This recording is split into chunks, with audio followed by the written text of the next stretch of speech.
Good morning, good evening, everybody, rather. Welcome to the ESA Cup Season 10 broadcast this Thursday night. Thank you so much for being here. I'm here with my co-caster for the evening, Mighty, looking to do the little game between Team Entropy and QuQ, two teams that you may have heard of before if you've been watching ESA for a while. Definitely, these two teams have been around for a pretty long time. Entropy, I would say, the crown of German community on Siege. And then we also have Team QuQ, a team that has pretty much inspired and also aspired the most part of this community, especially coming in from different part of the EU region. And that team is definitely a team to be taken serious. They've had series and conquers in the previous seasons, performed pretty well in those, have not quite found the last piece of cake to find their way into a final so far, but else it's definitely a team to reckon with. Before getting into the game, we do have a couple of things to go through. Starting off with the bracket, these teams have been making their way along it pretty well. Not at the top of the bracket. Those games were already played earlier this week, but these games were in the 1-1 category right now. So these are teams who have won a game already, but they've also lost one. Team Entropy and QuQ, they've both come through some different routes to get here. QuQ losing their first game, Entropy winning it, but they end up with the same result facing off against each other. Yeah, and as we see on the bracket, we have had teams play the previous week.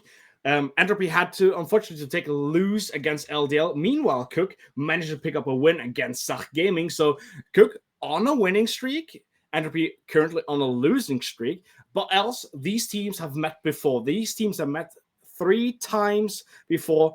One time on Consulate, where QuQ won it out 7-4. Team QuQ lost 7-3 on Cafe. And then QuQ won in net, yet another match on 7-4 on Chalet. So these teams have some history against each other. 2 times QuQ went out winning. 1 time did Entropy take the win. So it definitely will be a match to speak for itself. I'm pretty much happy and energized to see which match we will see. Because of yet, we don't have best of 1 maps. We have best of 3. So there are a lot of maps to see. But before we go to maps, we have some predictions. And these predictions are heading a little bit in the way of Team QuQ, as it seems. 64 to 36% in the social vote. And also I can see the production staff is a little bit split. It seems like we have a 50-50 nearly. Might also be a little bit ahead for Team Entropy. I myself definitely voted for Team QuQ because we all love and so-called underdog story. Yeah, well, both these teams have played each other before, as you were saying just a second ago. So it's kind of hard to call which one will be the one to take it over the line this time. We've got some stats here for you guys to look at. The total win rate of these teams on their best and worst maps. We see QuQ overall with a much better overall win rate, and both teams have their preferred maps. And in a moment, we're going to have a second to go through the maps that we'll be playing today, where this BO3 will take us. So I would say let's take a quick look into the maps, and we will see Skyscraper, Consulate, and Border. Oh, that are some interesting maps, especially because, yet again, some more stats for you guys. Sach Gaming was a previous opponent of Team QuQ, and they played Team QuQ on Skyscraper, and Team QuQ won it 7-4. This is the map pick of Team Entropy. So Entropy is picking a map that their opponent previously won out fair and square with a 7-4, even though it is a map that often goes to a certain overtime since of these over-paced runs and also these competitiveness in the defense side. So taking Skyscraper against a team that previously won it out, and even though they began in the attack, winning it 7-4, is a risk to take, but I would say I'm enjoyed to see what this can bring. Will definitely be an interesting match. Yeah, no doubt. Again, both these teams have history. They've played each other before. They're tied in the standings of the ESA Cup up until now. It could really go either way. And the 3 maps, Skyscraper, Consulate, Border, I mean, it'll be a battle to see which team can take it over the line. Interesting for me is seeing us start off with Skyscraper and Consulate, 2 very defender-sided maps, stuff that are tough to defend, or tough to attack, apologies, before we get over to that last map, the Decider of Border, which tends to be more attacker-favored, more let's go take gunfights rather than use our util to clear stuff out. But as I say that, we'll be heading into our map 1. This is Consulate, and Mighty, I'm looking forward to it. Yeah, we are not going to Consulate. We are going to Skyscraper, of course. Our producer did take a little L there, but that only knocks off another bracket of my bingo chart. But let's keep it back in focus. We're on the operator bans, and we are seeing already the first ban that I would suppose to talk about. It's a Maverick. Maverick is a ban that is very highly picked by Team QuQ. QuQ is banning it 50% of their matches here in ESA so far, saying we're not dealing with him. We do not want to have anything to do with him. So kick him off from the boards. First off, Entropy should kick out Blackbeard or Monty. Blackbeard is their second most picked ban with a 33%. So I would say these are two quite understandable attacker bans. Yeah, both powerful operators that teams like to kick off the board. I'm interested particularly about this Maverick ban.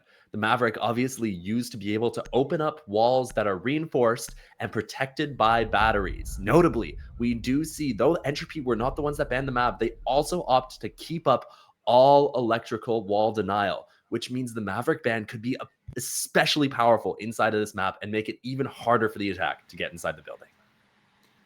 Absolutely.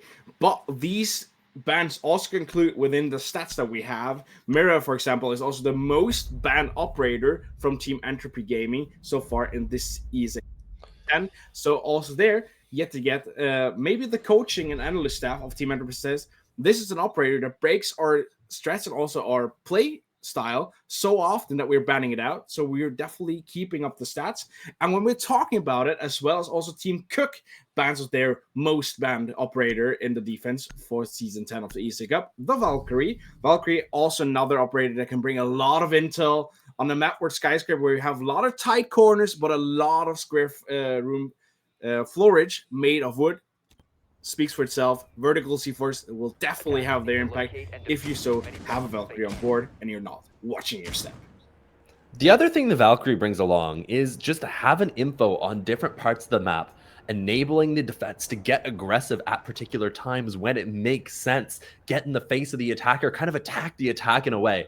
Without that on the board, we're going to see a much slower style of defense most likely. And in line with that, we do see, QuQ bringing along lots of traps, stuff to deny the speed that Entropy wants to bring along in order to get quickly inside this map.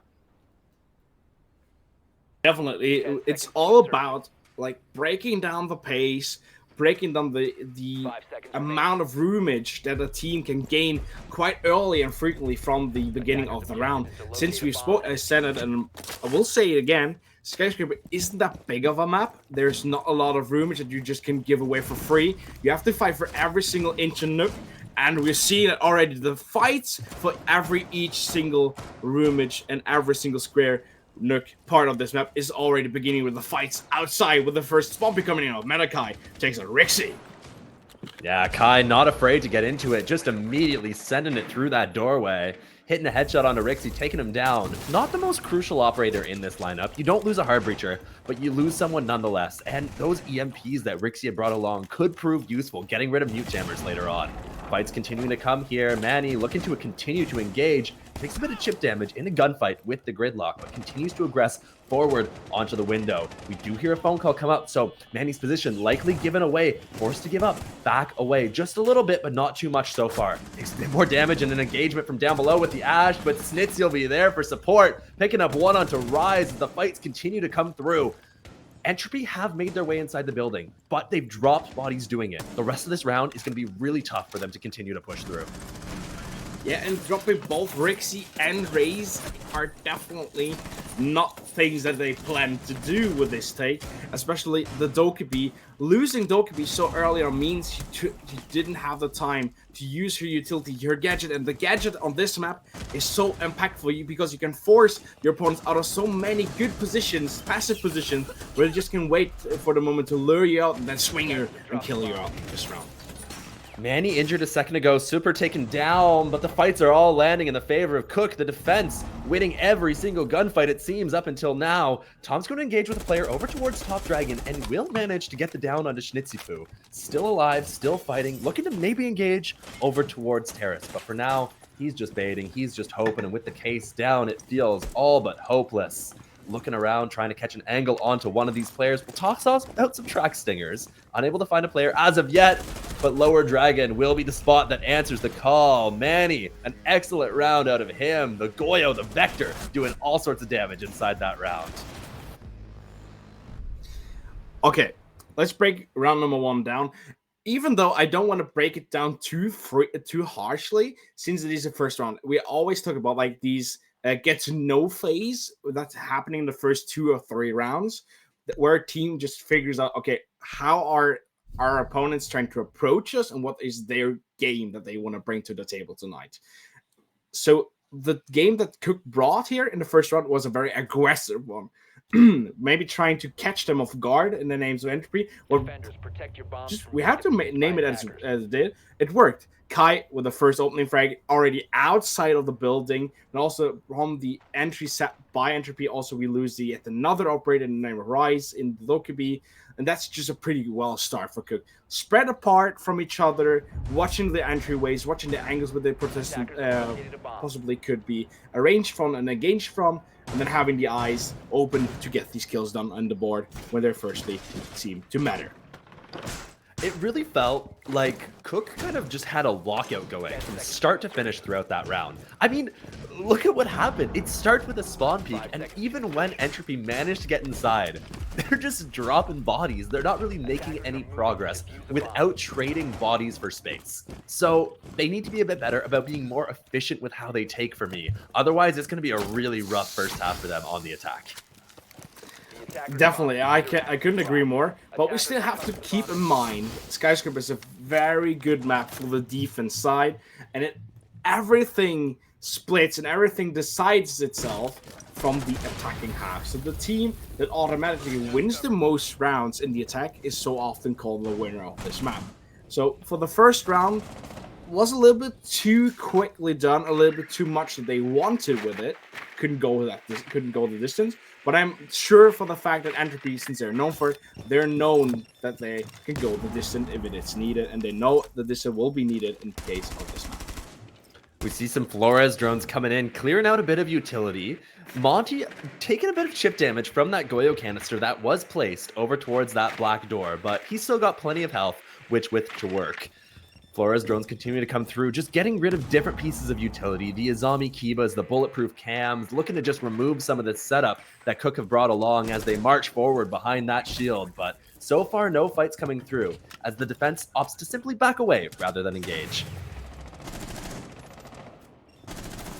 I would say, per se, it is a good strategic way of like trying to lure them out, but you see QuQ is definitely meeting them up high, saying you're not entering freely, and Rixie is definitely not having an eye for where he's positioning himself at. There was no coverage coming in from Tom there, so that was a quite open kill standing here for Team QuQ. It's a very easy one.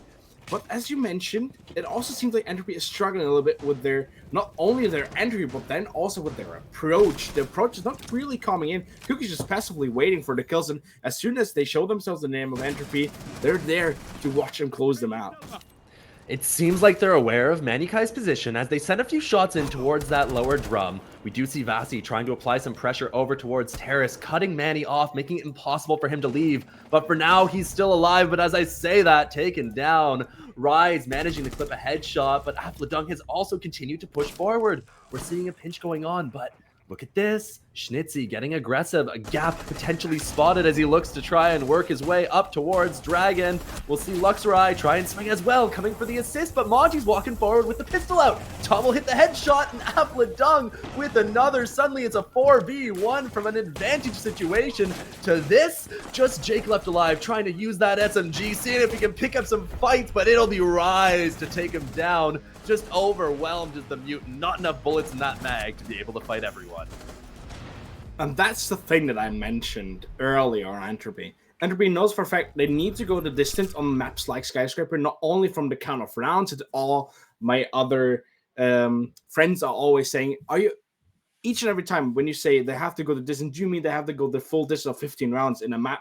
No, I mean the full distance of 3 minutes. We had a lot of Siege on console being played like Call of Duty. Well, that time is ended every single time on the Skyscraper. Since the map is so small, it doesn't take the long time to rotate in and back and fall back on this map full of defenders. So you always have to have an open eye for flanks, for fast pushes, for aggressive play coming in by the defenders, because as soon as they can be showing themselves and then interacting with a few bullets onto your body, as soon as they have done that, they will be gone and quitted from your position. So Entropy knows they have to be open, they have to be awake, and they have to go the full distance of 30 minutes and make these 30 minutes count. And as soon as that happened, QuQ fell back. They didn't get any more aggression with it. And Entropy just said, okay, let's move up as a unit. And they took one by one. Kind of surprised me seeing QuQ fall back as quickly as they did that previous round. Remember round 1, it was all aggression all the way. Manny getting out there, peeking the people immediately off spawn, and it looks like that'll be the return to form here as we see him attempt to spawn peek over towards top black. Not finding anyone this time, but still, it seems like he's recognized that what went wrong last time was that QuQ just gave up the space. They didn't really fight for anything, and Entropy were able to capitalize on that. This time, they want to return to form, get that aggression back in the mix of things, and see if they can use that to their advantage. Of course, every single thing that you see in weaknesses, leaks of potential, leaks of performance, leaks of strategic gaps that you can fill or maybe say use to your advantage, you shall use to your advantage. As soon as team read leaks or like maybe say weak spots from a team, you always have to put pressure on those. I often like to call it the dentist trick. You always find where it hurts the most and then you extra hardly press on these points. I think you might have had some bad experiences going to the dentist, if I had to take a guess. Maybe some worse than me, but still, I understand what you're going for. And yeah, as a defense, you really want to choose your times to get aggressive. Super, though, he's going to choose the wrong time, trying to swing seemingly over towards that terrace window, but it'll be the ace on the upside Everpel to take him down. More fights coming in here. Luxury engaging with the player over towards the top dragon window, taking a ton of damage, but he's going to get away with a kill and a headshot. Despite the fact he's 1 HP, he's able to be healed back up by Manny. Run on over, stimmy back up, and then he's back in the fight. As sweet that double kill from Vazy tasted as soon they had a back spike coming in as Larry just does a quick walk by to kill also Alpha there, and Raze is there to take his vengeance. Jake is out of the game, and Rixie's in the game here picking out Larry, and now it's only Kai left alone against 3. He has a living fortress in the name of Monty in front of him that gives live calls, and Rixie saved the day for Entropy yet again from these house stairs. Looking good. Entropy is on the attack in these second and third rounds. The opposite overtake behind the Monty has been going great for them. QuQ really don't seem to have an answer for what they're being presented with. And I mean, like, what do you do? If you're the defense, you can't simply face the Monty. The Monty can simply walk at you and take away that space. So QuQ need to come up with some answers. Maybe take a look at their operator lineup, place some Goyo canisters in better positions, bring along a smoke, or consider going for flanks. But right now, what they're doing just simply ain't working. And they'll have a chance to pick up another round as they go to a site they've already won. But so far, if they're not able to pick up more than just karaoke and tea on skyscraper defense, boy, am I worried for their chances in this map. Definitely. QuQ has to straighten up, have to focus back into the game and say, we have lost 2 rounds, we don't have any more ground to lose more. As soon as they lose more, it will just get harder and harder for them to pick up pace themselves in their attacking half, as they know for a fact attacking on this map is not impossible, but it isn't by far easy. And yet another thing is, I don't like the playstyle that QuQ is putting on. The first playstyle in the first round that they did was like playing it aggressive, playing it directly off the board, gaining the surprise momentum, then falling back and then trying to get a second angle by a rotate, fall back, and then automatically out of nowhere play aggressive again. That switch game that you played with Entropy worked so well. Why you move back away from that? Why do you say, okay, it worked once, it won't work more times, and then let's say just fall back and see what happens. As soon as you saw when QuQ is falling back and giving Entropy the ground and also the room to play as they want to play, Entropy is taking their ground and they're absolutely having the upper hand here when it's about having these one-on-one gunfights so far. Speaking of having the upper hand, Mighty, take a look at this lineup brought along by Entropy. The Glaz, the Grim, Smoke Grenades, and Osa. Are we looking at a top black take here? It seemingly does look that way, and also that Glaz is a force to be reckoned with. These smoke canisters can be a huge distraction, but it could also maybe be a second fake, for example, to say, okay, Glaz is maybe planting, maybe he's not planting. Does, in fact, make a protection away from the main entryway, and then also that means if a glass fakes a plant, for example, you can just push in because you may do some disturbance in the play of the defensive lineup, and they have to move around, they have to do something, they have to figure out what is happening, what is going on, and that would give you a lot of huge key seconds to do the play. Opener following the way of Entropy inside of this round. That'll be Affledung picking him up. The Grim being put to good use already and maintaining all of his Vs. The line will go down in a fight down below, but rapidly traded. I think actually a direct trade between the two players, but there is somebody else down below ready to work up those black stairs. It'll be the ESA of Tom, looking to use that shield to get to the top of the staircase, allowing him to get inside of sight, put that shield down, and then plant safely behind it. This execute's going to be coming through in just a moment now. Smokes that come out. We do see Rise using them to be able to hold the long angle through the hallway. Bazzi repositioning, getting towards Karaoke such that he can start to look to get that bomb down. And Jake is going to need to try and get aggressive. C4 ripped, tossed out, but he misses. He's sticking to the top of the wall, unable to get it over. Ton of damage done on the Luxury elsewhere. That glass DMR just picking away at his HP. And he'll be taken down from the long angle through the hall. The glass play working perfectly. And oh my goodness, Entropy, everything falling apart.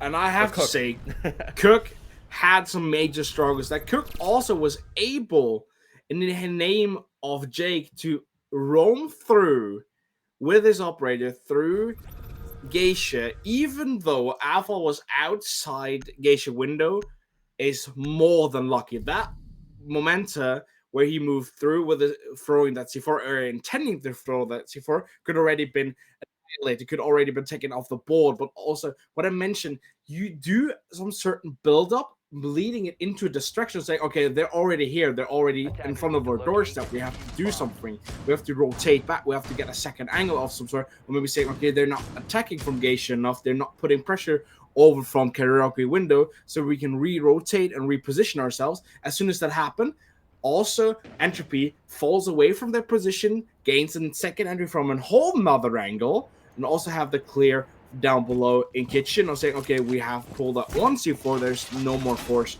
downstairs. Now we can concentrate on gaining access on the top floor. The top floor access, as soon as they have black stairs and locked down with the smokes, there was absolutely no way for QuQ to have an intent of swinging it out, because if for a fact they knew they had a glass, you cannot swing out blindly against a glass. You know what will happen. And also, as soon as the black stairs was covered down by Entropy, the plant, you know it was going to go down, and QuQ had to do something, ran into some certain line of sights, and they absolutely sold themselves.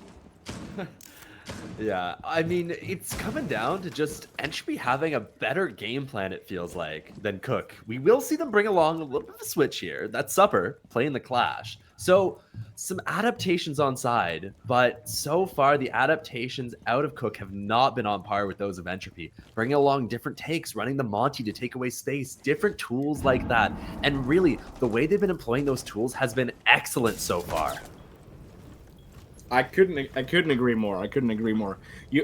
As it seems, Entropy does not only have the better game plan, but they also have found multiple more itchy tooths in the game plan of QuQ, and definitely put pressure on these points. They know for a fact QuQ is trying to play passive and then be aggressive in the right momentums. That first interaction with, okay, we trying to get angles to cut them off.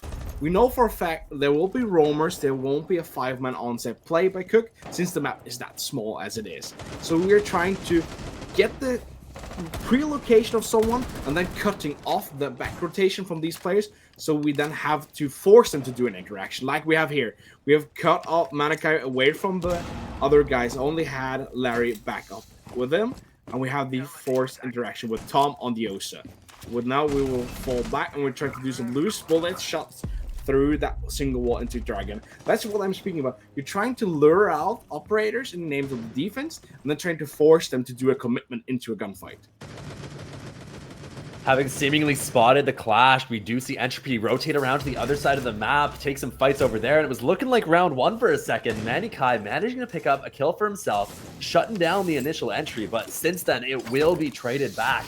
Entropy managing to find one for themselves, trading onto that Goyo, but the Goyo canisters are still in position, and they're going to have to get rid of those relatively soon if they want to push through those doorways without taking a ton of damage. The bees come out to be able to ping the players over towards Top Dragon, but the Clash is greeting them, making them back away. They know that they can't engage with these players, and like I said, these Goyo canisters looking very problematic, popping with just 30 seconds left on the board. Entropy need to find another way into sight. We'll see some bees come out. They're going to reveal the positions of these players in the hallway. A swing comes through, a lot of damage onto Applodung, but he'll survive with his life as the jump comes through over towards Geisha. A trade 1-for-1, but these players, they're burning, they're taking damage as they're pushing through, and they don't have any info on the remainder of the defense. They'll pick up one apiece, but Case is down in Geisha. With the Clash on board, there's no way you're going to be able to get to a spot where you can safely plant. The plant has started, but QuQ will easily deny it. Through the feet holds, the Lion is forced to plant, and he's taken down to end the round. And I can understand, are only a few seconds remaining. You're completely in distress of getting that crate down on the floor, but why in God's name do you put yourself down beneath the window, the most open angle that you can possibly see for? There is a table there in front of you. Instead of you walking through the rotation and holding to the left, go to the right behind the table. The angle is so much smaller, and also the inch gap from the table feet are so much more thin, slacked, so it's so much harder for QuQ to get these bullets through onto the guy planting the crate, even though he does not fairly see the operator at all behind that table. So poorly put on place, even though I had to say Entropy had it with a huge combat potential. They locked down the Clash of just roaming into the hallway, gathering intel and gathering like a yellow ping, for example. And also the name of Larry and the warden was already pushed back. Also, that was called out. So with the guy in L would have easily just made it a 90 turn to the left, or not to the left, to the right, and he would have seen Larry, as if Larry would have pushed further in. It was like a 50-50, but QuQ definitely did take the K.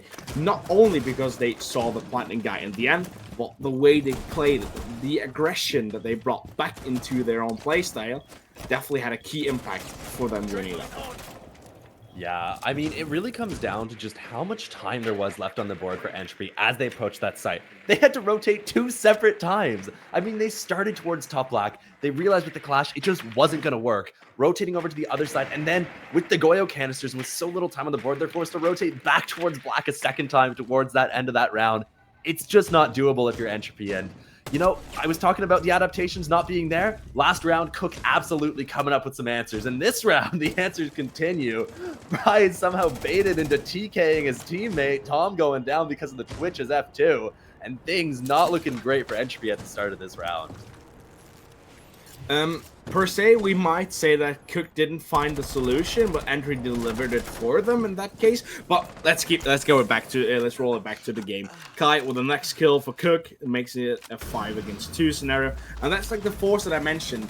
You're falling back a little bit, but you're still awaiting for a push commitment to come in by Entropy. And as soon as you gather the sounds of saying, okay, there is someone now approaching me, wanting to attend a gunfight and interaction with me, you're on the board saying, I'm aiming you down, and I'm only a little millimeter off the trigger, so I will have the first bullet. And that takes the advantage from Entropy and puts it right back on QuQ where they had it the first round. So a 3-3 equal standing is okay, even though QuQ should not be pleased with it.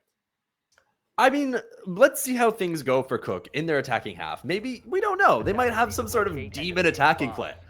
Conventional wisdom says that Skyscraper is not that kind of map, that it is very defensive-sided, but Entropy surprised us. They had some good ideas, and they were able to get 3 rounds in a way that we really didn't expect. And maybe QuQ, maybe they've cooked something up themselves. We'll have to see. But as I say that, it will be Karaoke and Tea for the first site that Entropy decides to attempt with a similar lineup to that being brought along by QuQ.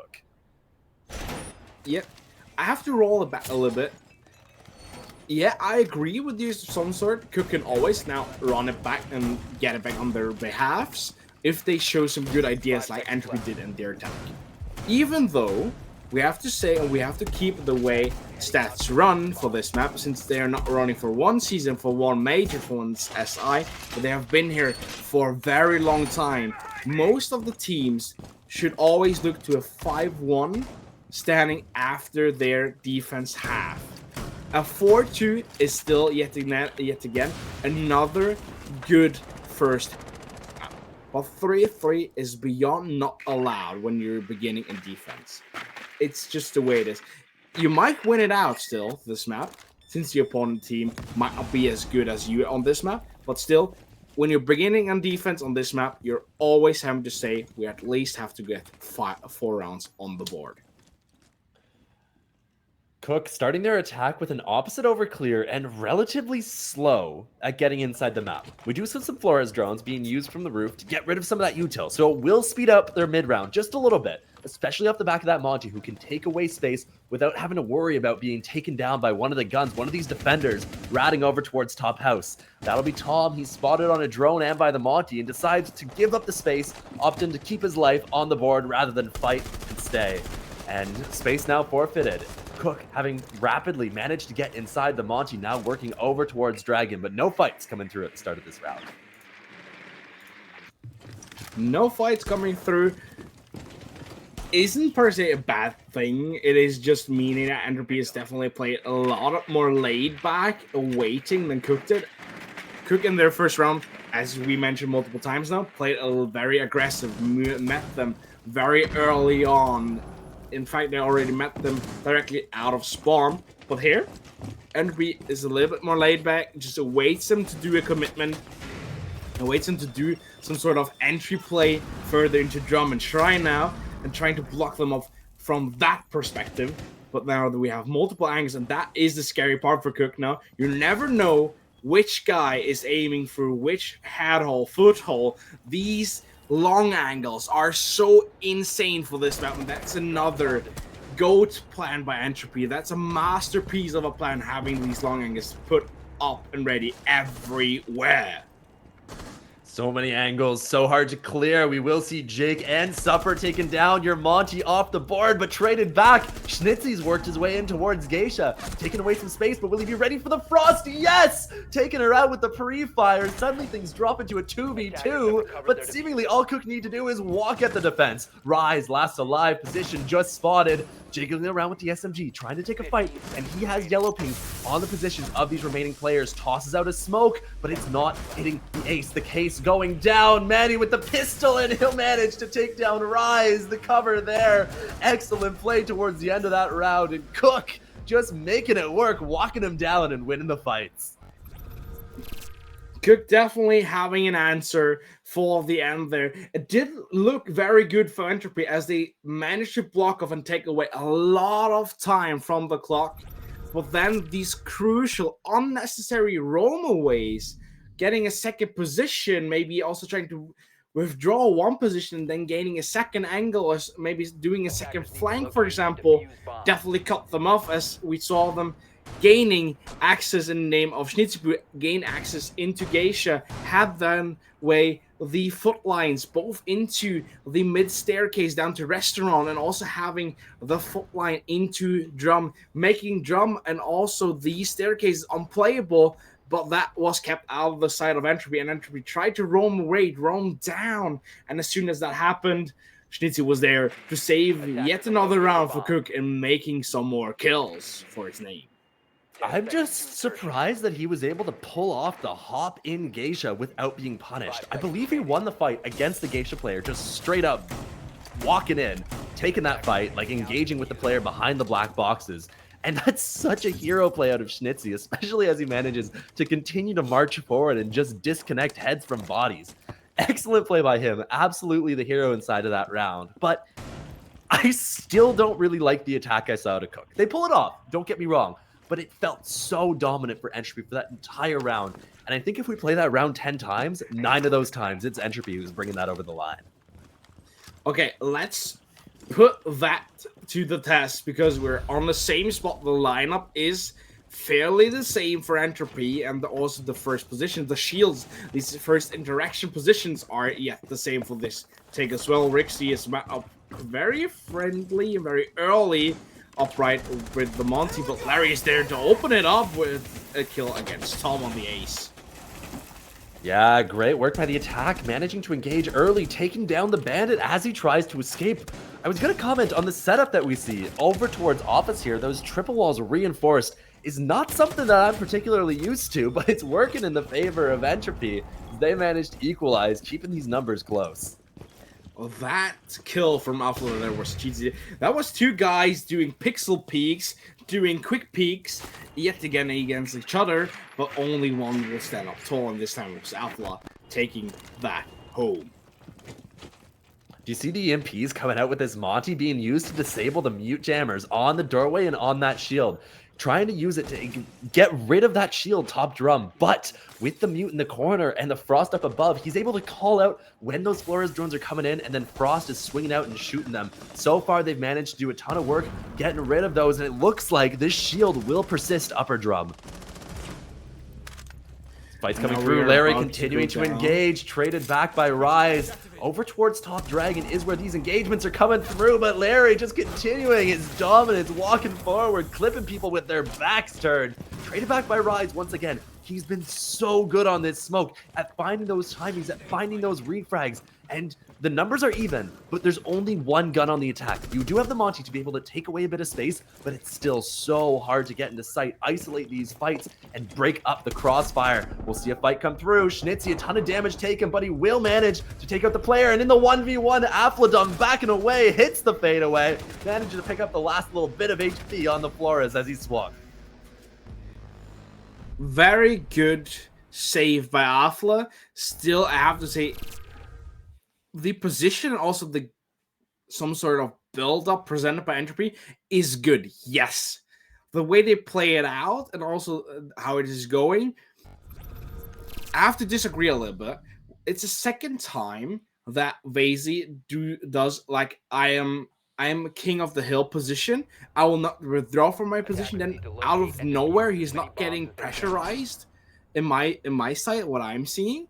And then he's withdrawing his position, even though he should have get the call. Someone is behind you in Shrine. So if you withdraw or fall away from your position, you have to have an eye and aim down to Shrine, because there will be someone aiming you down. It's the second time Basie does not have the visual, not having the position to interact with the guys, being the first up front to go into an interaction with him and just purely ignoring it. That's crucial bits playing Siege.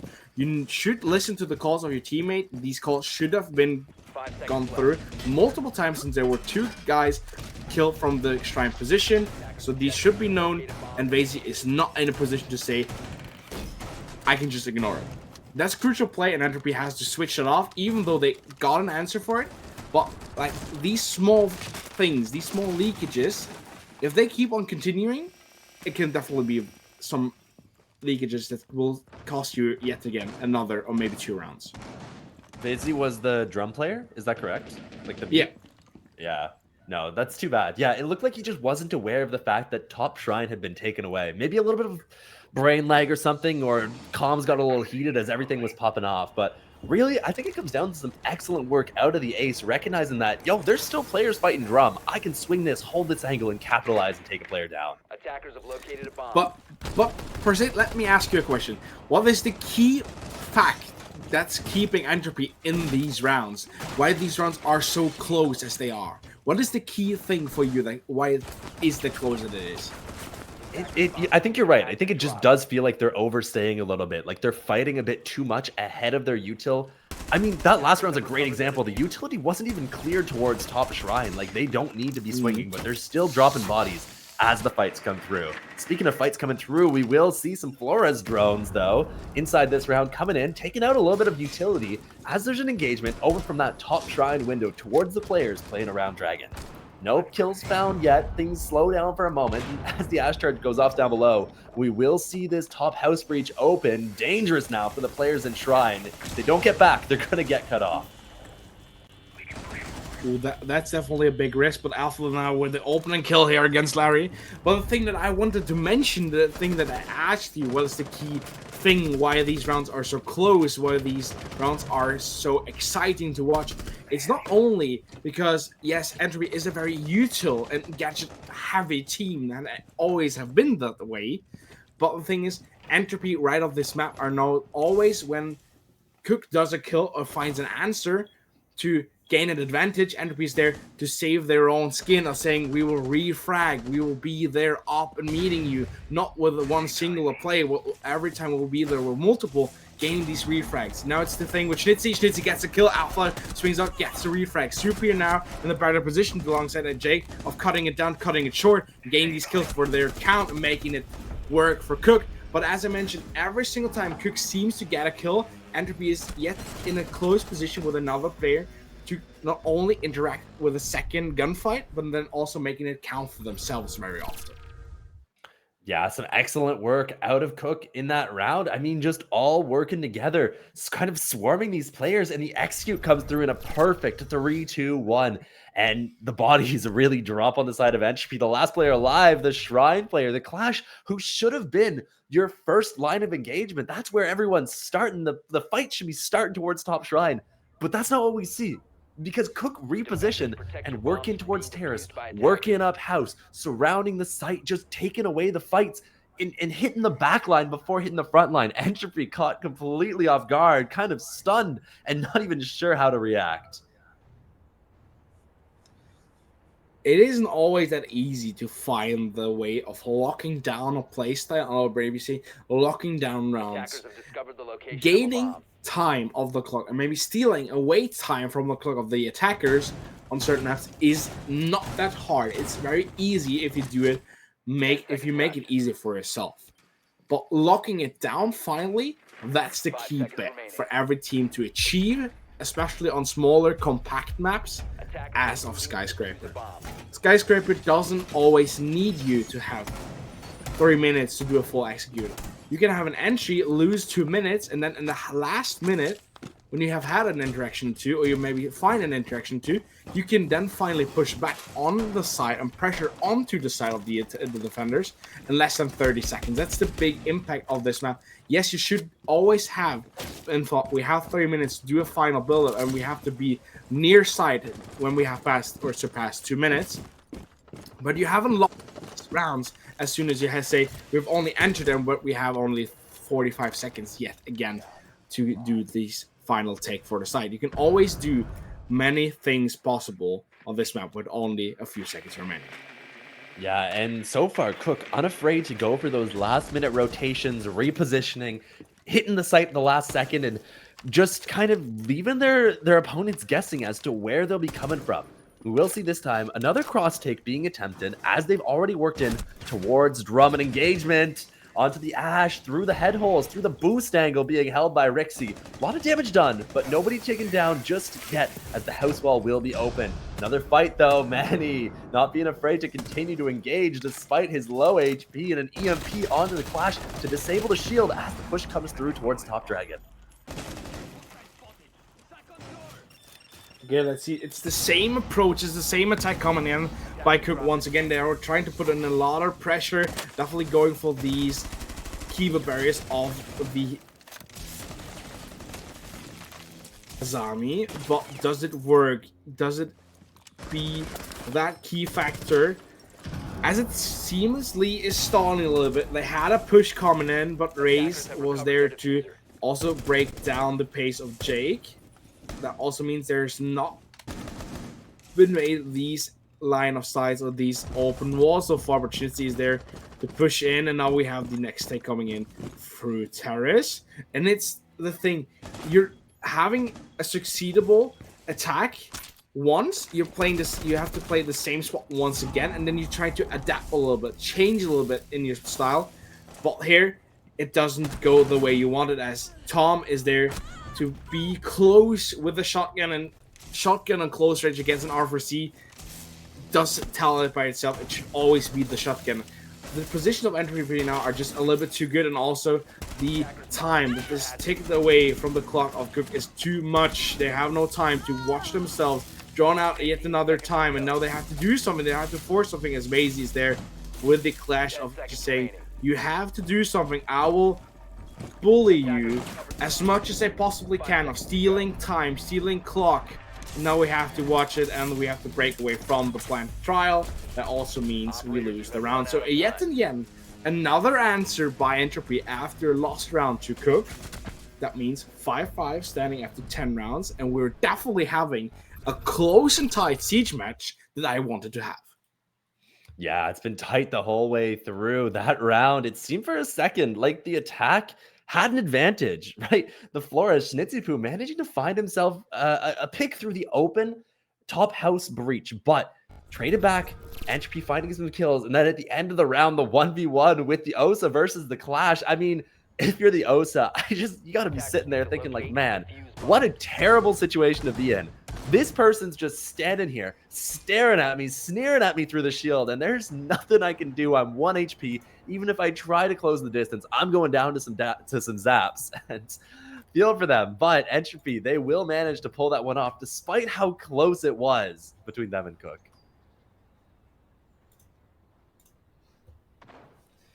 So 10 rounds seen. We have seen a lot of adaptations. We've seen a lot of spots being played up and doubled. We've also seen that Entropy is a team, as they've always been a util, a gadget heavy team. QuQ is always trying to clear these gadgets and utilities. And I have to say, I've noted it down now. The 2 times that Entropy had to play the same spot twice back also meant that it was the key fact of QuQ making it to clear the utility and the gadget spot by Entropy to withhold their first held position, these first interaction positions. As soon as QuQ cleared those, QuQ won the round. Did QuQ not manage to do that? Entropy won the round. So is that maybe the split thing that splits an Entropy from a QuQ win? How do you mean, sorry? Entropy is bringing a lot of utility, a lot of gadgets to do their build-up and hold certain positions.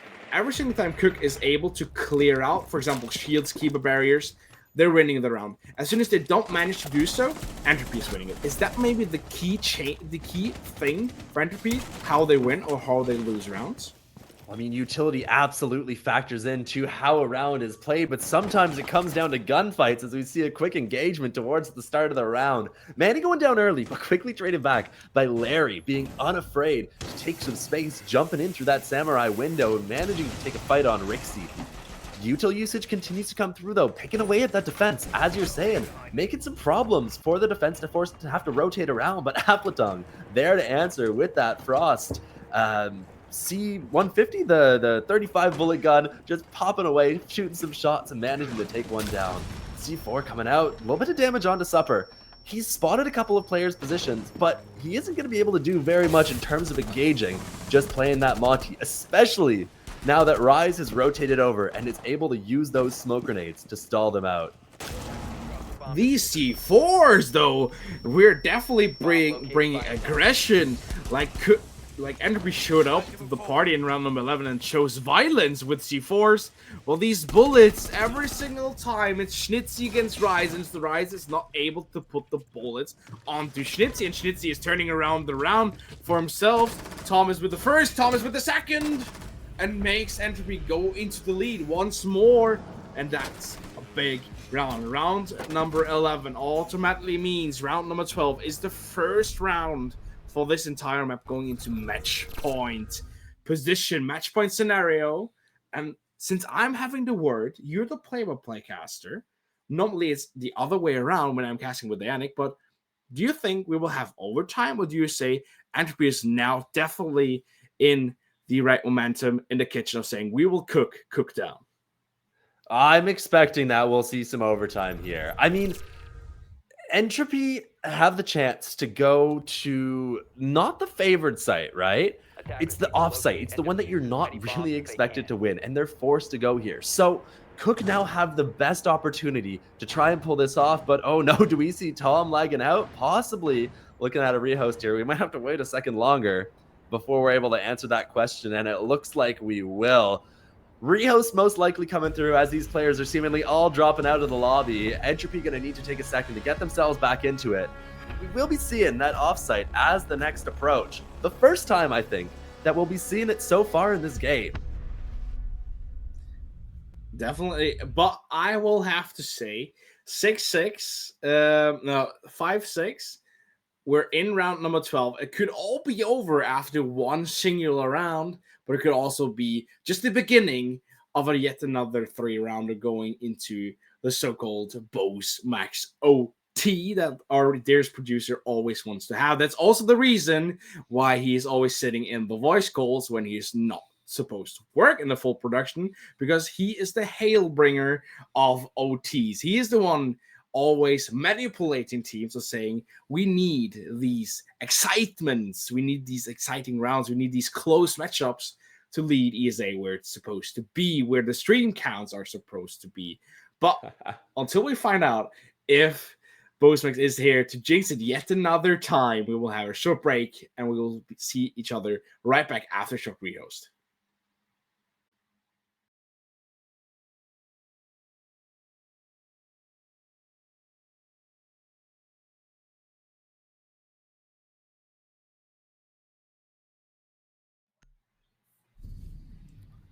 Welcome back, everybody. We're here for round 12 of this match between Entropy and QuQ, going, funnily enough, to Barbecue and Kitchen. The first time we're seeing this first floor site in this game of Skyscraper so far. It's been a pretty attacker-sided map. Overall, I mean, in terms of Skyscraper, obviously not attacker-sided. It's been 3 rounds to both teams on the defense up until now on both halves. But even so, QuQ will have the opportunity to attack this kitchen site, this off-site, the tertiary, and we'll see if they're able to win that in order to force OT. Yeah, I would say let's see who cooks who in this map. Either way, Entropy, if they show in, they win the map. If QuQ finds a way of cooking in their own kitchen, it means we shall go to overtime. We've seen a very close match so far, so there's a lot of things to keep in mind and keep in mention here.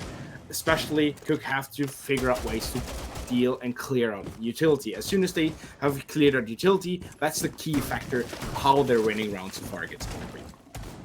A little bit of a different lineup being brought along this time. Maybe a bit less utility than we've seen in other rounds. Notably, missing the Azami, which has been a mainstay so far in this Entropy defense.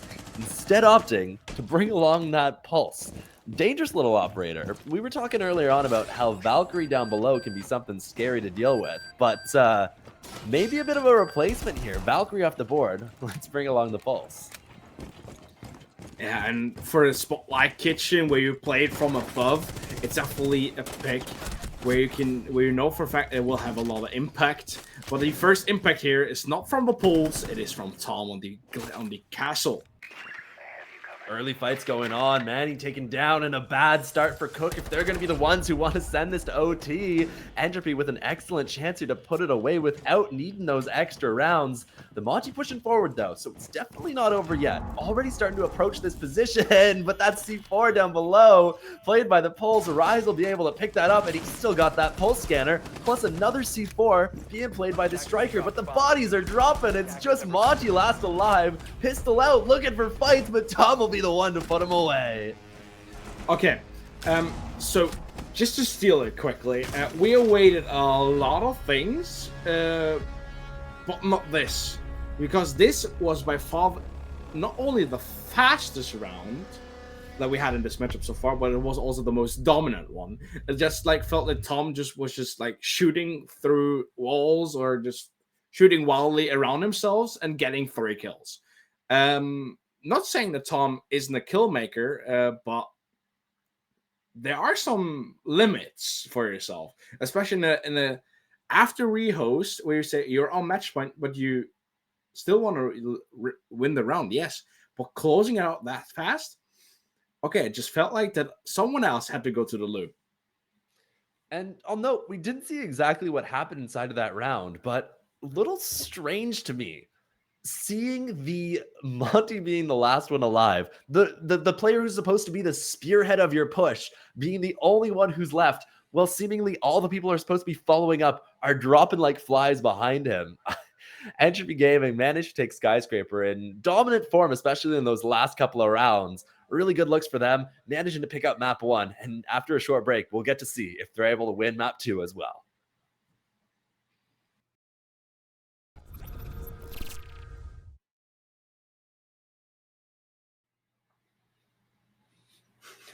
Thank you so much for sticking around, being patient. We are back getting ready for map 2, Consulate, that needs to be won by QuQ if we want to see a map 3 in this game. This is their last chance to be able to send themselves into that 2-1 game, that desired position to find yourself in, such that you're only one away from qualifying to the playoffs later on this season.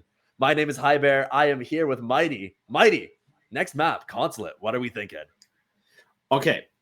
To talk a little bit about Consulate, it's a map that is fairly new back in the map pool. We have had a rebuild on it, maybe say like a rework, as we always call it. And these teams have played it a few times. QuQ hasn't played it as frequent as Entropy has in the previous times, but Team QuQ has played it once and lost it with a difference of 3 rounds so far. Meanwhile, Team Entropy has played it for a banging 21 times and won it 13 of those. The key fact of this is QuQ's map pick. They pick a map that they haven't played that often in the past few months, but it's still a map that they played on very well in the previous seasons that I know of so far. So it's an interesting pick from the past that they are bringing back up and saying this is a map that we performed quite well on beforehand, but we're not performing the way that we performed earlier right on this momentum. Entropy is the same. They picked the map where they lost previously a few times, but still won it out. So that's the interesting part about it. Is Team QuQ able to pull off the same thing that Entropy did with Skyscraper back on Consulate and making it a tie 1-on-1 series, going and leading us into a decider? What else? There are many things to keep in mind. Yeah. Be my guest. The big thing here is that, this is QuQ's map pick. And while they may not have played it for a while, you got to expect that they'll be practiced on the thing. Like, even if you're taking a little bit of a break from it, you've played it in the past, you've got some experience with the map. And if you're picking it, if you're bringing it out when it matters, in the ESA bracket, in the actual matches that you're playing for here, you got to imagine these guys have been working it in the background during scrims and that it's ready to go and exciting to see. Yeah. And another thing to keep in mind, we played Skyscraper, a lot smaller map, a very compact map. Now we're heading to Consulate, a large-scale map with a lot of roomages, a lot of approach ways that you can possibly take, and like also approach that you want to play out in that map for certain spots, or maybe say for multiple spots. Another big thing to keep in mind for both teams, especially the team that begins in the defense as first, you're always looking for that second flank.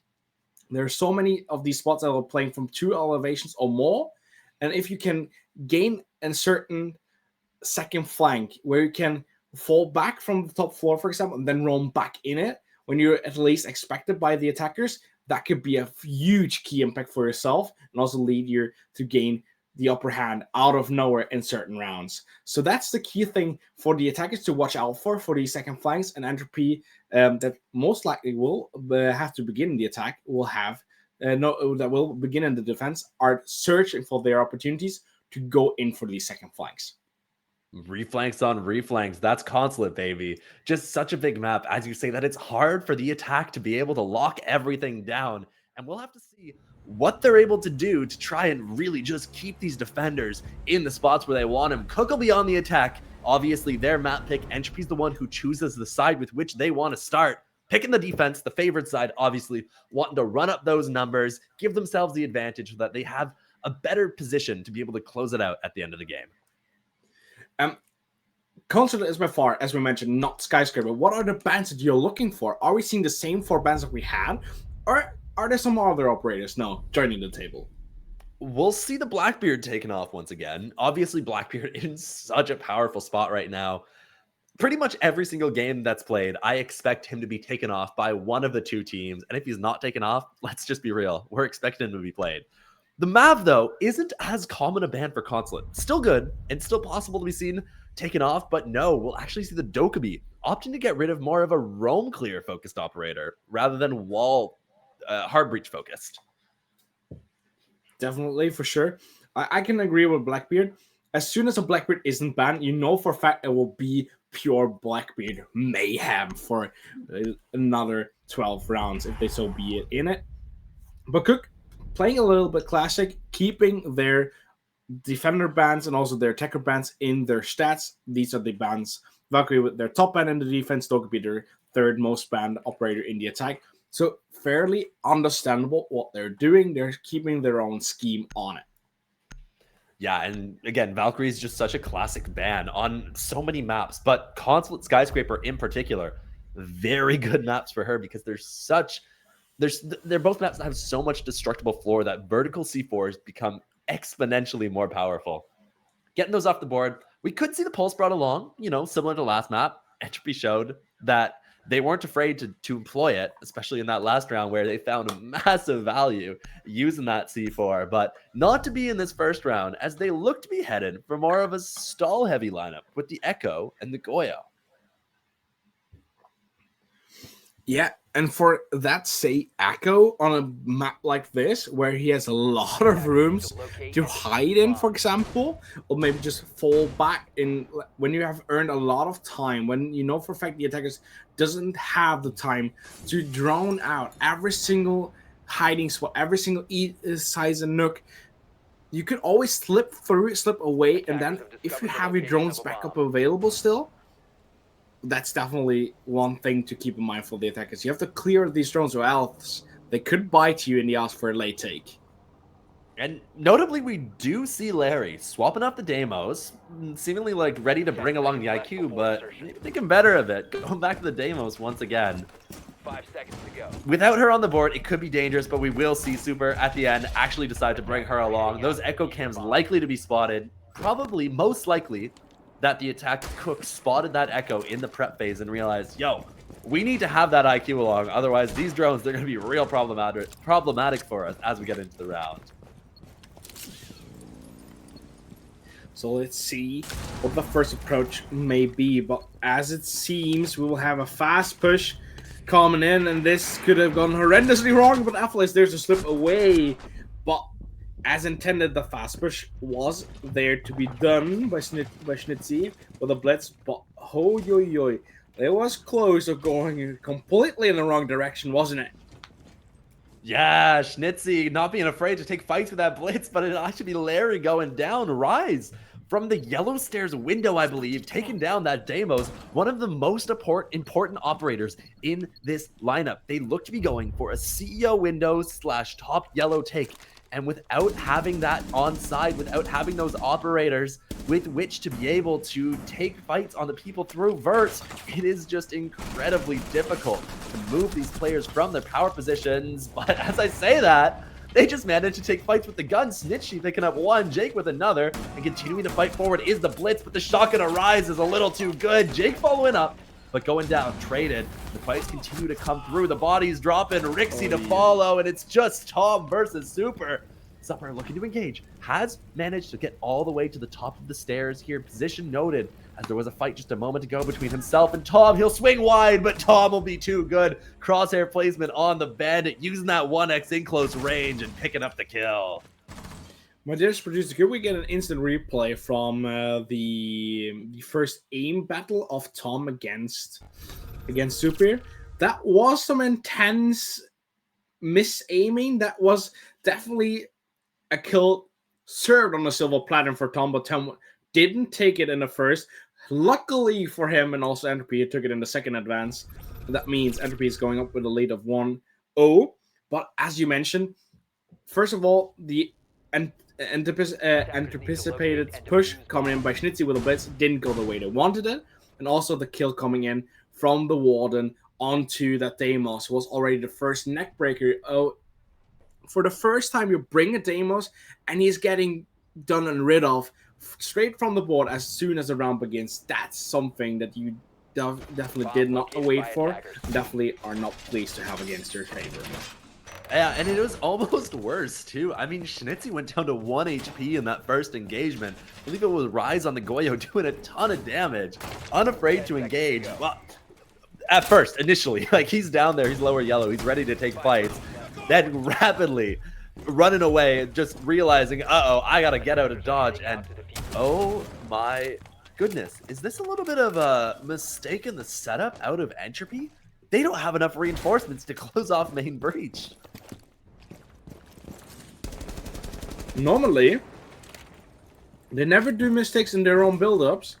Maybe it is of some sort of saying, we will get their attention, we will maybe try to get them out of a surprise, but the surprise is not coming down below on Garage, just coming on top of Exhibition and Piano. Yet again, another entry coming in by QuQ and going horrendously wrong. What is happening? Speaking of a surprise, it looks like Applodung's got a surprise for them. Impact through the wall, exploding in Manikai's face. And there's a Vigil there to greet you with the K1A, picking up the entry for his team. Well, and the sinking indirection is not waiting long for itself. And Daisy's there to save the day on yet another position.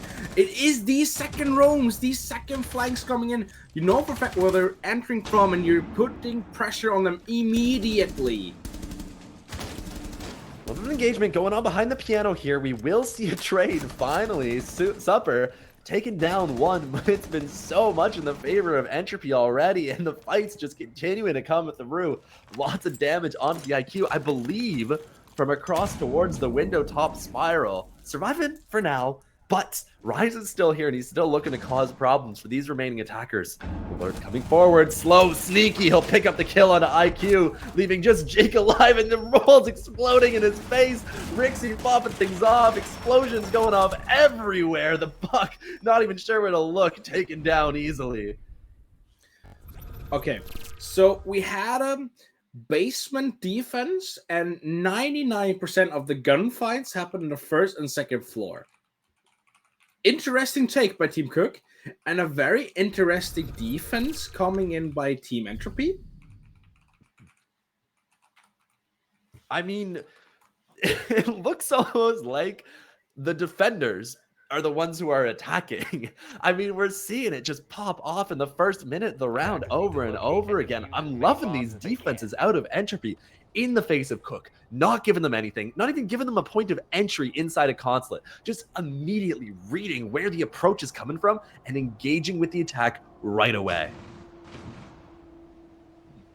Trying to definitely get the surprise momentum, and it works so far. But now is the big question. When does QuQ show up for themselves? When does QuQ wake up? As QuQ seemingly is not quite awake and quite right with themselves in these first two rounds. It's definitely not the QuQ that we saw previously on Skyscraper. They seem to be a little bit sleepy, and I hope for them to be a little bit more up and awake. I mean, it's like you say, they weren't bad on Skyscraper. They were there. They did lose, but it was kept close the entire way through, with them picking up just two attacking rounds, but still, like, keeping things close the entire way through, causing problems for Entropy on Entropy's map pick. The thing is, this is QuQ's map pick, and things really haven't been starting very well for them at all.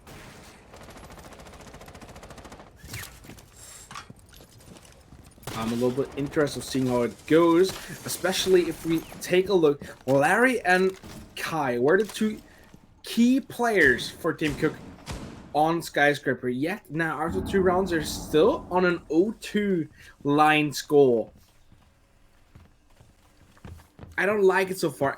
It just resembles the once more showcases that QuQ seemingly are not quite awake and ready for this matchup. They're not meeting Entropy the way that they met them on Skyscraper, and they're definitely trying to enter on sneaky approaches, entering on the complete opposite side of the map, but it doesn't work, as every single time where the first interaction seems to come in, Entropy's there to go into these gunfights. Interesting position out of Larry. Looking to use that Deimos to fight up yellow, but it's not going to work for him. Red by Rise, and Rise continuing to find the fights, using that pulse, swinging the hallway, picking up a one over towards Tellers. And so far, this entry out of QuQ has been repelled everywhere they've tried to go. They're continuing to try and engage down below, but the pulse scanner spotting the buck. Vazzy in position to be able to toss a C4 over that wall should he want to, but he's not even going to need to, as Rixie at the top of those Visa stairs just picks up another fight, looking to continue to engage. He will go down eventually. Schnitzy working up from the basement, managing to find a fight onto that player, but the 4v2 is dominant. As they start to approach the site, things go quiet because Entropy know they simply need to back up and not engage. And as you mentioned, I think we can stick to that comment. It's dominant. Every single time, as soon as QuQ does find an interaction or do some adaptation, tries a way of approaching closer towards the side, Entropy seems to be just around the corner, not with one, but every single time, at least with two players. As soon as QuQ gains one kill, the next Entropy player is there to save the second interaction, making it a refrag. That's a big key impact that we had from Entropy on the first map already. But on this map, it seems like Entropy's reading QuQ like an open book. They're reading these entries when QuQ does them and where they're doing them. And as soon as they know that, they're there to save these kills for themselves. I don't know what I'm supposed to say or what I'm supposed to do, as Entropy are just showcasing pure dominance. Well, let's be real here, Mighty. How many players on QuQ have even managed to get inside of the map so far? My bet is it's probably less than you expect. Time and time again, repelled by Entropy at the entry points that they're trying to approach. It's just not working, and I really don't know what needs to change about the approach for QuQ.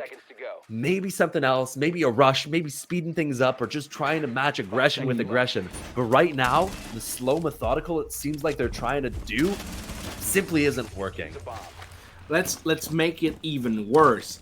Since round number 1, not a single player of Team QuQ has managed to enter the level where the bomb sites are located at without dying immediately.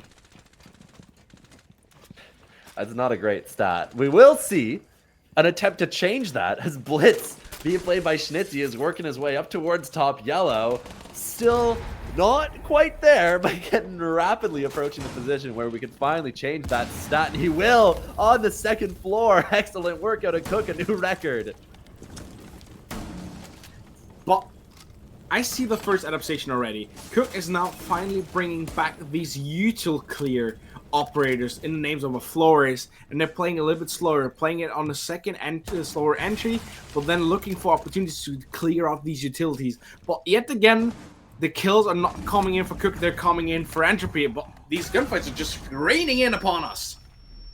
Fights coming through down below the flank. Applidug managing to pick up one, picking out the Deimos, that crucial operator that's used so often for picking people up through the floor, clearing out power positions. But as I say that, other players going down too. Schnitzy dropped by a C4, Manikai drying, Vazzy just dancing around with that Echo Drone, but Rixie's doing the work. He's picked up 3 already. The only player left alive on the side of QuQ is outside the bathroom window, contesting a pixel that Rixie really doesn't need to swing, but it really goes to show just how confident Entropy are being.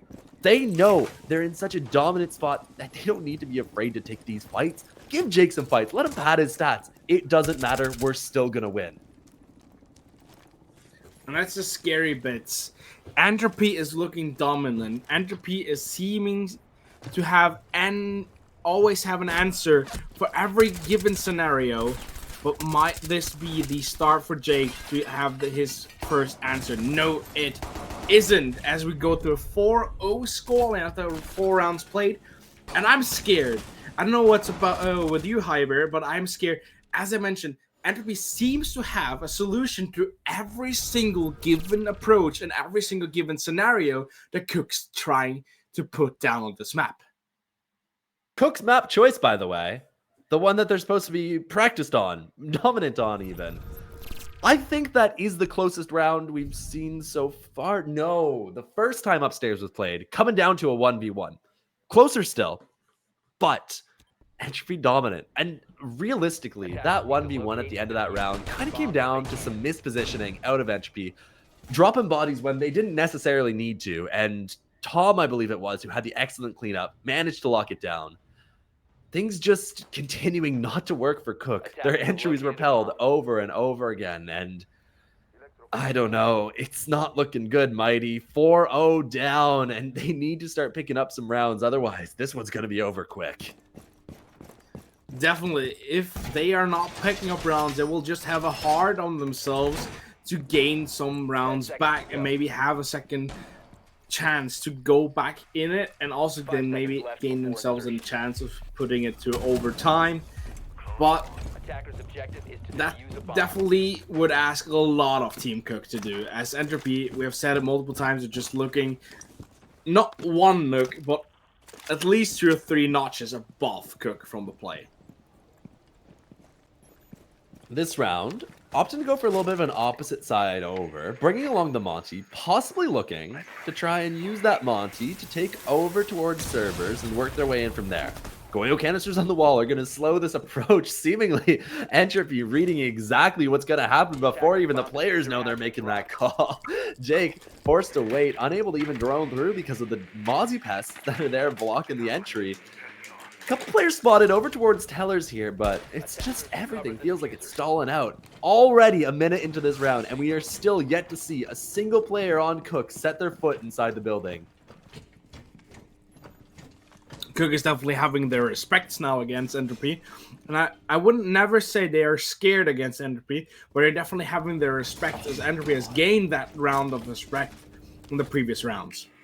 So much damage on the Suffer. Another QuQ canister on the doorway into servers there, and he's less than half HP. If he's encountering impact grenades, C4s, even more fire, I mean, things aren't looking good for him. He's low HP, he can only take so much. And the approach has to start coming through. We're a minute and 30 seconds into the round, and while you don't need to clear that much for this backside take, you do need to start to approach relatively soon if you want any hope of getting yourself into a position to plant. Walls pop, some more fire popping off. Vazzy in position with the shotgun there to answer. Manikai trying to get away. He will be refragged by Larry, holding that long angle, but Rise upstairs continue to cause some problems for these players as they push forward. He's at the top of these service stairs. He can swing down at any point. Impact in hand, and every player stacked up at the bottom of the staircase. All he has to do is play off this audio call, and off the call of Applodong in just a moment. He most likely will pop through. Monty spotted, ADSing, but the support is there. Applodong and Rise perfectly positioned to play off each other, and they just continue to fight, leaving just Jake last alive. And anything short of a flawless round, Entropy just continue to pick him up. Okay, let's break it down. QuQ is struggling on every single basis. They're being blocked down and blocked out of the building in case of droning. They're blocked out in the case of team play. Every single time where they're doing approach, interacting, or maybe going in for a gunfight against Team Entropy's players, Entropy is always there to have a second angle, have a second player that always has the back of each and another. And that is definitely the grounds why Entropy is up leading and also up playing the way they are and seeming to be so dominant. Every single time Entropy is doing a utility and gadget hefty build up, QuQ does not bring the right operators to clear that out and are not getting these gadgets or grenades to destroy these utility and gadgets on the right spots. As soon as Entropy doesn't bring it and play it a lot of more aggressive, breaking them down, making it harder for them to drone out, and then they have these QuQ canisters to pop up and force them to go in the directions where Entropy wants the QuQ players to go. Entropy is always there to make these kills count. QuQ is definitely having a struggle since they're being blocked out all of these, I would say, in general, ground starting rules for Siege, how you play it. As soon as you block out with these beginner things of droning and then gathering intel and not being able to choose your own route in and through the building, you just delivered on a silver pattern for the players of Entropy. It just really feels like Entropy are all on the same page, playing off of each other. I mean, that round's an excellent example of that. The two players up on the first floor playing the crosses, supporting each other, swinging around to be able to help each other out when engagements are coming through, when the Monty walks upstairs, when there's a player sending it in through that visa window. It's awesome to see. I've been very impressed so far, and as we get into this round, we do see some fights coming through. We don't really see anything as there's a bit of a drone bug going on, but the fights are happening. Rixie trading back, the pulse going down relatively early, but that's not too much of a concern. You've still got players upstairs, and you're continuing to repel this entry. And I have to say, per se, if we shall see a 6-0 first half, and it seems to go that way, this could be one of the shortest maps that we have seen so far in Season 10 of ESA.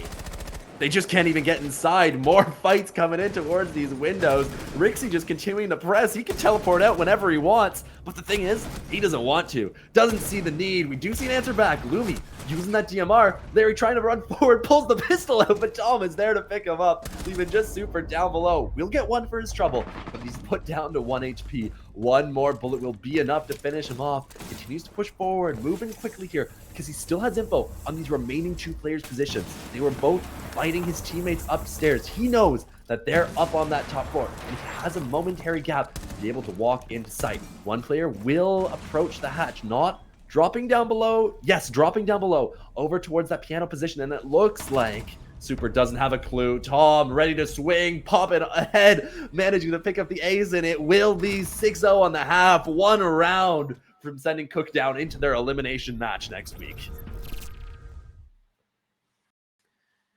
Whew.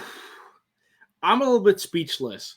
Yes, QuQ had their momentum and also had their moments in this 6th round, but yet again, you mentioned it, I mentioned it, these team play positions for Entropy, where they're not playing by themselves, but where they're having the backs of each and another, are so intensively bringing so much good for Entropy and disturbing so much of Team QuQ. QuQ is not playing freely. They're not able to play freely in any given spot where they're setting themselves. Best example, the player on Spiral Stairs. He's trying to concentrate of gaining access to the 2nd floor. Has 2 guys, one behind long desk reception and one into vending. And then you have the 3rd guy coming in down from below, from lobby, bottom spiral, that you have to deal with first. And then immediately after you have dealt with him, you're trying going up further.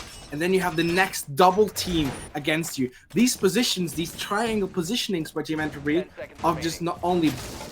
I have to say the way it is, bullying one player one by one out from Team QuQ, putting him in a position where you can deal him out together as a team, is just brutal. It's felt like so far, the defensive plan out of Entropy has been creating localized advantages where they can just simply overwhelm the attackers. We will see an answer here. Manikai peeking out the window, managing to take out Afladong. He's been having a pretty good game so far. Obviously your Ash, your entry player, not the worst operator to lose. It's not your hard breach, it's not your util clear, but it's a gun, and it's usually the gunner who's most likely to pick up those entry kills. Now, Rise has been having a good game, and he's on the demo, so those tracks could absolutely be useful in finding himself an entry, but it's good to see that QuQ aren't completely out of it quite yet. Definitely a team that is 6-0 down is by far not to be counted dead or lost. It's a team that you so often, when teams are getting desperately of saying now we have to win, they're bringing crazy plays. They're risking more because they know for a fact if we don't risk it now, we don't have a second opportunity to risk it then later. And that way, a team that has nothing more to lose is the most dangerous for that fact, because you never know what they will do next. These ace charges coming through to be able to open up that top yellow wall, just kind of surrounding the site on all sides. Entropy looking like they've been locked out of their admin side take and attempting a rotate over towards this yellow side. The Goyo canisters are going to make this tough though, and even if you have the Deimos down below, you're going to have a lot of trouble managing to get yourself into that plant position. Grenade's going to come up, clear out a little bit of those canisters, but they're just going to keep re-peeking this vert, engaging with the Deimos, trying to take him off the board. A fight comes through, some damage exchanged. Rise surviving for now, but now his position is known. Oh my goodness, Vazzy, a lot of damage chunked away by Schnitzy Poo on that Legion shotgun, and there is somebody inside his sight, but Tom is going to have to vacate the premises as the first Goyo canister pops. Good try, nearly as good take from the guys of Entropy, but they're definitely not losing it so far. They're trying to play it cool, trying to play it from a tempted perspective of maybe luring out a position or two, luring out a player from Team QuQ, of then gathering these positions that they want them to have them in. That's the big thing here. Are they able to put it the way they wanted to have it? No, not so far, but these, I have to mention, these refrags are so hefty for Entropy.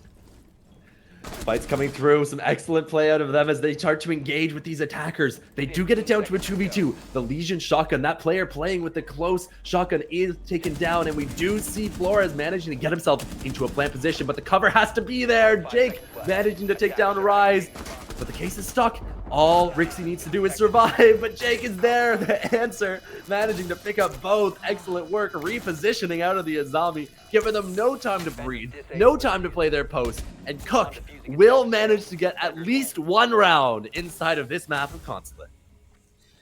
Okay, good take by QuQ. They kept their temper, they kept their cool, figured out a way of locking down and also mocking out Entropy and just scaring them out of sight multiple times, scaring them away from their approaches, locking them a little bit out of the building in the opening beginning. That was the same thing that Entropy did.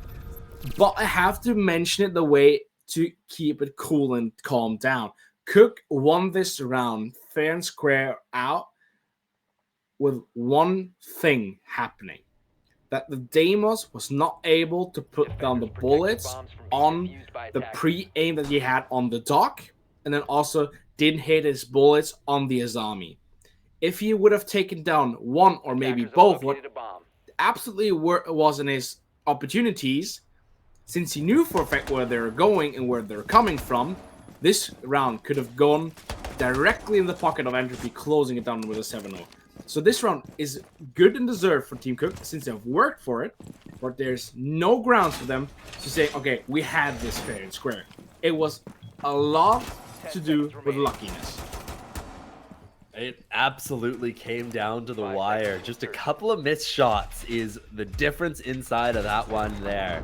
Deimos, Rise, who's been so good so far, not able to completely lock down the cover, giving them the opportunity for Rixie to go down and Alpha Dung, the Ash, twice in a row, taken down by this Goyo of Manikai. You got to imagine, I mean, if he's inside of these rounds, they might be ending differently. But for now, things starting poorly for Entropy as they lose a spawn peak and a thermite charge early on. Okay, I think we can agree on that Alpha is not enjoying himself after this round. Yeah, no, the attack has not been going his way so far. No kidding. Attackers drop the diffuser. Oh no. I'm having a deja vu here, my friend Hyber. Tom out of a disconnect. If we shall have a rehost after this round, yet again, it's another match point scenario for Team Entropy. Does that mean when Tom is coming back, we see another triple kill? It's very possible. He could make his way back, but we'll need to see if we even get to that round, as there's 2 minutes left to work with, and Manikai taken down to very low HP. Potential to be taken down if he continues to fight, but no, it'll be Jake to answer. Swinging forward, taking one down onto Vazzy. The gap between these two teams in terms of man count just continues to widen. And they're widening even more. Jake finds the next kill, makes it a double. And now that's what I wanted to see. A QuQ finding themselves a life sign and then adapting upon that life sign and being better and better in the round. Beautiful shot by Rise there. Beautiful shot by Rise. But still, that's the life sign of QuQ that we have all been waiting for. Now it's all about not being too cheeky, not being too greedy. It's all along 1 more minute to go. That's enough time for Rise to be up and shining, but Schnitzy has something against that and makes it a 6-2. I was about to say, surely we don't see a 1v5. You could tell Rise was feeling himself there, though. One tap with the Deimos pistol from across the map. I mean, that's a hard shot to hit, especially on a controller. Just that tiny adjustment, perfectly tracking the head. My goodness, Rise put Jake Forsythie to sleep. Excellent shots out of him, and if he keeps this up, surely Entropy at some point will be able to get at least one round over the line. Hopefully they should. I have to say, Consider is a map that gives you a lot of opportunities to do certain comebacks, even though there are wild comebacks like from a 5-1, 4-2, normal score, 6-0. Also, I've seen multiple times where you're having a hefty comeback from a 6-0 half against your favor, making a 6-6 going into overtime. That was per se also in a unlimited overtime that also then went into spontaneous 34 rounds. I have to say that. But else, we've seen life science from QuQ. They are getting better. First round was a little bit shaky. I had to say it. Round 2 looked more deserving, more controlled, and also more calmed down by Team QuQ as they're finding some more patience and they're finding themselves in their own map, in their own playstyle. But still, the road is long to go to a 6-6 half, isn't it, High Bear? This would be one of the more impressive comebacks I've seen, but we will send it to a little break as we wait for the teams to get back into the lobby. Never mind, I'm just getting notice that actually the player is getting back in the lobby, so we're going to hold you guys here for just a second. What do you think it'll take here, Mighty, for QuQ to be able to get themselves back into this game? They've got a lot of rounds left to go. 4 more to be precise that they need to win, being flawless on the defense. Do you think it's possible? Everything is possible. A team as QuQ has showcased it multiple times before in previous seasons that they're able to come back from any given scenario. But on this map like this against Entropy, there are a lot of key factors playing in. You have to put your utility right and also play it right. Time it a little bit. You have to steal away a lot of time from the clock without falling in gunfights. That's a huge thing and a very important thing, but a very, I would also say, hard thing to say and also play by. Stealing time away from Entropy, going in interactions with the players of Entropy, and not falling in certain gunfights. But else, these are these key factors that they should be looking into. Locking out Entropy, making it hard for themselves to enter, then also trying to steal away clock so that Entropy doesn't have enough time to go through it. Droning clearly, get their head straight, have a game plan for every single final take, and that way QuQ should be able to get some more rounds on the table. Manny Kai looking to continue his devastation going for this spawn peak, but this time greeted by a shield. No head to be hit that time, but if the shield hadn't been there, it looked likely he would have popped it. His crosshair placement's been perfect as he's been going for these. No dice, however, this time. Setting up a breaching sequence. Normally 3 is the lucky charm, but not this time. But now we have round number 9, and round number 9 is definitely having something to offer for us as we see a fast push. I was about to ask, the operators seem to look like we could see a fast push with a blitz and a fink, also a lot of noise disturbance in the name of a ram potentially. And we're not only luring, we are scaring away these players out of their first-hand positions. Some damage done, and the clear pretty much already complete. Everyone upstairs has already fallen back to sight, and that's not a guarantee of like winning the round or anything. You've still got this pulse down below. You've got C4s you can use, the Vigil ready to go for that reflank. But it's a good start. Entropy have already managed to secure so much control, forcing QuQ away from their upstairs extension. And it really feels like if they're able to get some vert here, get a few picks through the floor. Oh, I'm not liking the chances here for QuQ. Oh, and that, now the verticals also speak for themselves. Super falls in the first gunfight. That's a pulse up and gun. That's a huge operated gun from the board, and there's also alongside the pulse, the smoke will join. The reflank coming through, Blitz engaging with the Goyo, Manny trying to fight, but the support is there. Jake managing to make his way upstairs, and Manny just continuing to get away with things, using that 2.5 scope to great effect, despite his low HP. But the thing is, everyone else has died. Vazzy and Erixi apologies, Bazzi and Tom have been able to drop below into sight, leaving just Rixie on the second floor. The cover from below through the floorboards, and the last player engaged with Rixie upstairs, managing to take out Vigil, trying to stop that plant going down below. Entropy 7-2 will take Consulate, and QuQ have their map pick stolen away from them. Yeah, and with that map stolen from their choice, and also from their point barge, it means Team Entropy goes through this matchup with a 2-0 after map count, winning both Skyscraper and also Consulate for their sake, and that means they will go up one notch into the 2-1 bracket, and QuQ unfortunately has to drop down into the 1 and 2 bracket for the next week's match. I would say it was a very close match. Still, in that case, it was a very interesting match, but I would say the dominance began somewhere in the ending rounds of Skyscraper, and they're led through the complete first half of Consulate. It was not only dominance, but it was of some sort pure QuQ destruction.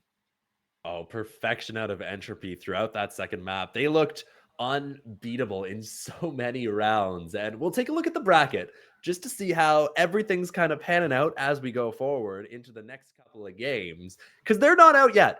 QuQ have gone down. They're in the 1 and 2 bracket right now, and they will be playing some other teams, fending off elimination to try and give themselves a chance to get into that playoff bracket. It's not over yet. They've still got another chance, but Entropy, they've got to be feeling good about themselves, going up to that 2-1, giving themselves the chance to qualify after their next game next week. Definitely, they have some more rounds to take, and they're joining LDL also up in that 2-1 bracket, a team that they just previously lost against in the 1-0 bracket, the team that sent them down into this 1-1 bracket. So maybe they have an open bill to charge, but I don't think that matchup should happen again. But else, we have a lot of more games coming in for you guys. This week has something more to offer.